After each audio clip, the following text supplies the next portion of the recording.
This one got a lot of flack. I do understand why. It was billed as inspired by Kubrick and Tarkovsky rather than Spielberg and Cameron. That's what I think what it really boils down to. What movie tried harder to root itself in science fact while delivering us science fiction? I think the internet film world was so sick of Nolan's fans that they loved the idea of Interstellar being awful, or maybe its desire to be the greatest film of all time was upsetting to people. Why shouldn't Nolan want to make everyone feel as though they've seen the greatest film of all time? His arrogance in delivering to us The Dark Knight Rises, and the Prestige and Insomnia's remake before that, had made Nolan thoroughly unlikable. But it was precisely this film, Interstellar, being more consciously Spielberg than Kubrick, which is what made me appreciate it, and Nolan himself more so. I don't think Nolan was trying to create the greatest film of all time, although his Kubrickian attention to scientific detail was perhaps wasted on what some could deride as a film about a father's love for their daughter.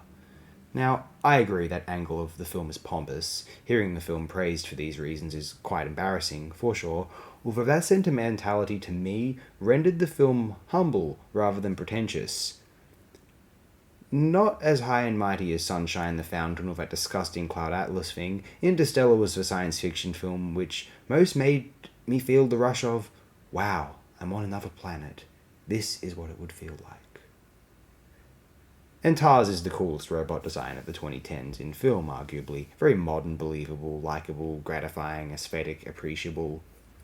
AOD is actually going to endorse Interstellar, a likable, highly ambitious production with a more modest script, more corny than arrogant, less scholarly, more a swashbuckler. Not a major masterpiece, or even the best film of its year. Lisandro Alonso's Giallo was more precise, extremely aesthetic, and perhaps a superior endeavour, arguably, though of a completely different genre, of course. Yet Interstellar stands with the image threads, Shin Godzilla, Blade Runner 2049, and, well, Inception, as among the most interesting, or more interesting, science fiction features of the 2010s.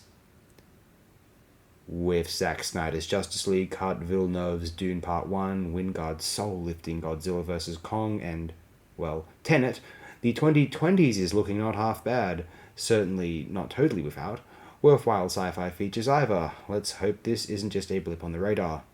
And let's hope the next Nolan picture is better than Oppenheimer. What a disappointing, unambitious, and hollow project. I mean, summing up the most consequential discovery of the 20th century to one man is completely tried, depicting it as a kind of moral dilemma. Yes, get it before the Soviets. If someone has to have it, let it be the Yanks in that case.